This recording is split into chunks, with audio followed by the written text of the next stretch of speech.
bien, pour cette troisième et dernière partie de ce premier podcast anonyme, je suis rejoint par l'ami Laurent, notre technicien en chef. C'est ça.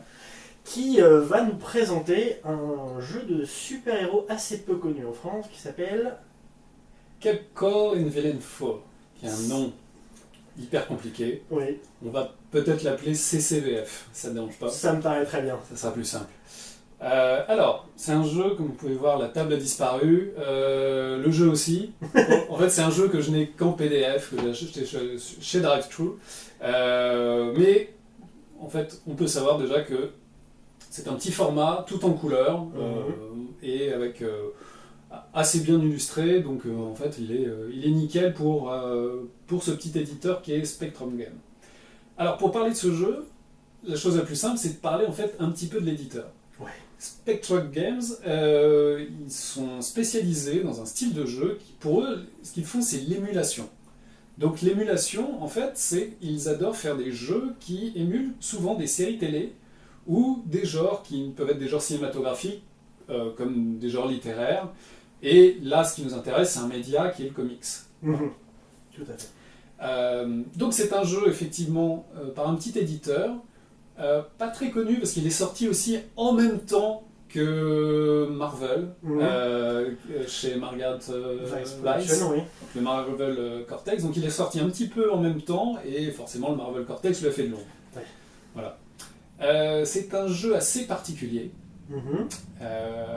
Ses particularités sont c'est assez paradoxal, c'est un jeu un peu compliqué à lire. C'est un jeu qui n'est pas toujours très bien organisé. Il est bien présenté, mais pas toujours très bien organisé. Et je dois avouer que j'ai dû m'y reprendre à 2 fois, peut-être, pour vraiment entrer dedans. Donc ça, je pense que les gens doivent le savoir. Il faut vraiment, en fait, se faire un petit peu violence pour rentrer dedans. Mais est-ce que ça vaut le coup ? Alors moi, je trouve sincèrement que ça vaut le coup. J'adore les comics, mais j'adore les jeux de rôle en fait spécialisés sur le super-héros ou sur le crétin en tenue spandex comme on veut, ça dépend.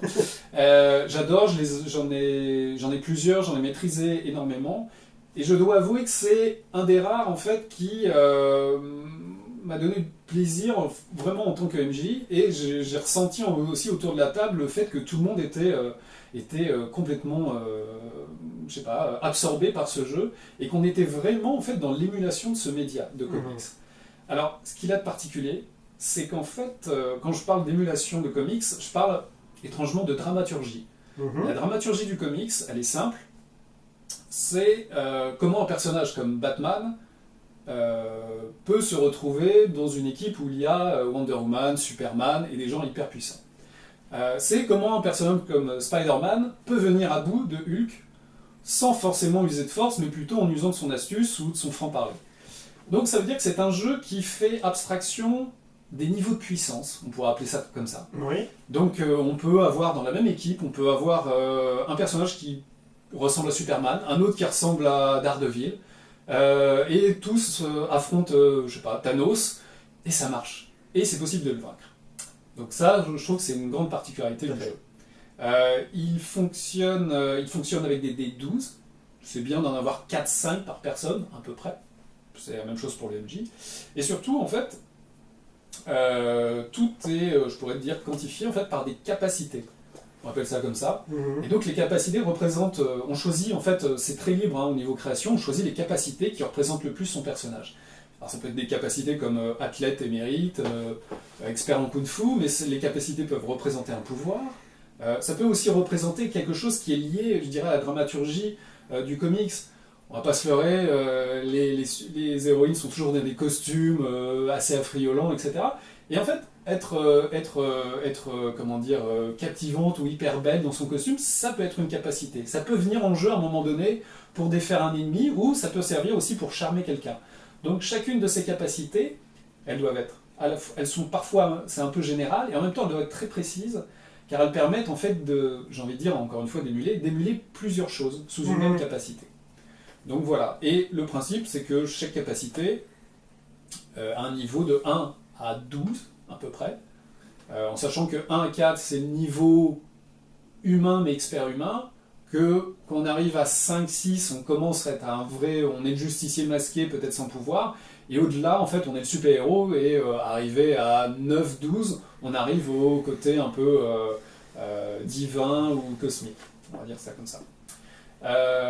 Le jeu est finalement très très simple. Je prends une capacité, je prends un D12, je lance, et je dois battre une difficulté de base, ou alors le MJ, si je suis opposé à quelqu'un d'autre, le MJ fait la même chose, il prend une capacité de l'opposant, il y a un D12.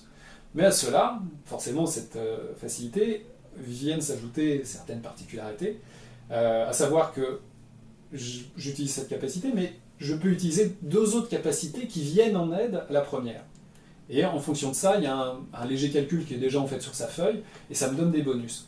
Donc autant utiliser, je ne sais pas, ma capacité super force, si je l'utilise, autant en fait, eux ils appellent ça lié. Donc lié à cette capacité, la capacité expert au combat et vol supersonique pour pouvoir donner un grand coup de poing à mon opposant et l'envoyer Val-d'Armée. En détruire des buildings. Oui, ça c'est Zack Snyder qui fait ça dans sa film.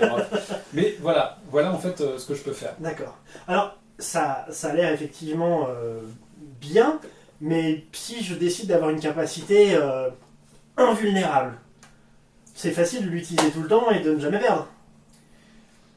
Non, parce qu'en fait,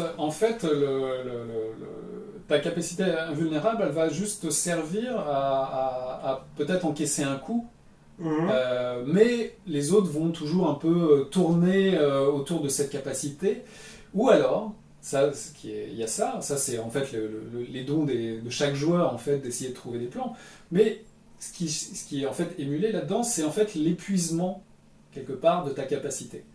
Plus tu l'utilises, plus en fait, quelque part, en fait, tu vas l'épuiser. Donc, ce sont en fait des bonus-malus qui arrivent à la création de personnages. Tu choisis, par exemple, que invulnérabilité, plus tu l'utilises, plus en fait, ça va baisser. Ça va être un malus. Plus tu vas t'épuiser. Si tu as un équipement, c'est la même chose. Plus ça baisse, plus ça veut dire que en fait, tu es en train de venir, à la fin au bout de tes comme munitions. L'énergie d'Iron Man qui s'épuiserait au fur et à mesure de l'utilisation.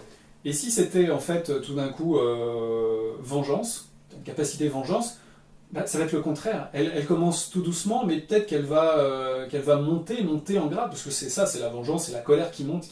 Jusqu'à ce que ça explose. Jusqu'à ce que ça explose, forcément. Alors, comment est-ce que ça marche? C'est très simple. Sur chaque capacité, c'est indiqué si elle diminue ou si elle augmente. Et tout simplement, en fait, quand ça diminue, plutôt que de lancer un D12, on en lance peut-être 2, voire 3, et on choisit le plus mauvais. D'accord. Voilà. Et si c'est une capacité qui augmente, pareil, on lance 1, 2, 3 D12, et on choisit le meilleur. Et voilà. Et on note en fait à chaque fois les utilisations. Il y a un moment donné où forcément, plus on l'utilise, plus ça va baisser, quoi.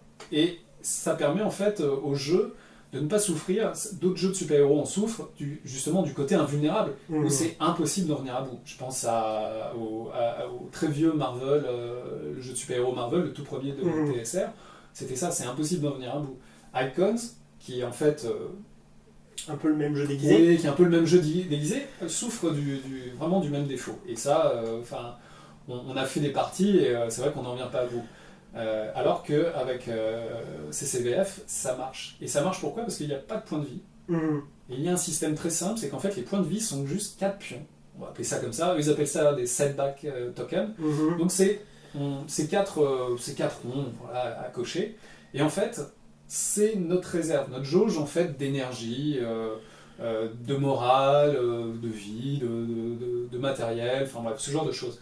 Et en fait, à chaque fois qu'en fait on perd, on en coche un. Et quand on n'en a plus, on est out. Voilà, c'est juste ça. Très bien. Bah écoute, je pourrais dire que ça a l'air très intéressant, mais je le sais déjà puisque je fais partie des joueurs qui ont été convaincus à ta table. C'est vraiment un système de jeu qui allie le côté très libre de ce qu'on peut faire ce qu'on veut et une gestion de ressources très précise, très ludique, qui est vraiment très intéressante. C'est ça qui est assez chouette. Pour ceux qui aimeraient des références, en fait, au niveau des capacités et de ce côté, la narration par rapport à ces capacités, c'est ce qui a été développé sur Hero Wars et HeroQuest un peu plus tard. Et pour la gestion des ressources, c'est vrai qu'on est dans on est en fait dans un jeu, c'est pas du jeu de plateau, mais c'est vrai que tout d'un coup, sur quelque chose de narratif, un petit peu narratif, de très très libre, il y a cette gestion qui rajoute, ça c'est important, énormément de suspense autour de la table. Et un côté très tactique. Ah mais complètement, il y a un côté très tactique. Et ça marche du tonnerre, et c'est un peu dommage que le jeu n'ait pas eu en fait le succès escompté, parce que en fait on ne peut compter que sur le jeu. Je crois qu'il y a un supplément de super vilain, quelque chose comme ça, et c'est tout. Voilà. Dans le côté, je finis juste sur le côté un peu négatif du jeu, j'ai parlé un peu de la mise en place des règles qui sont situées un peu à droite à gauche. C'est aussi un jeu de super-héros généraliste, dans le sens où il n'y a pas d'univers. Il n'y a pas d'univers, c'est à nous de le mettre. Et les personnages proposés, parfois de super-héros, sont pas toujours top. Ils sont marrants, mais pas vraiment top. Donc il va falloir en fait relever les manches et travailler dessus, quoi. Très bien. Voilà. Eh bien, écoute, merci Laurent. J'espère que ça vous a plu pour ce premier podcast anonyme. Et à la prochaine. À la prochaine.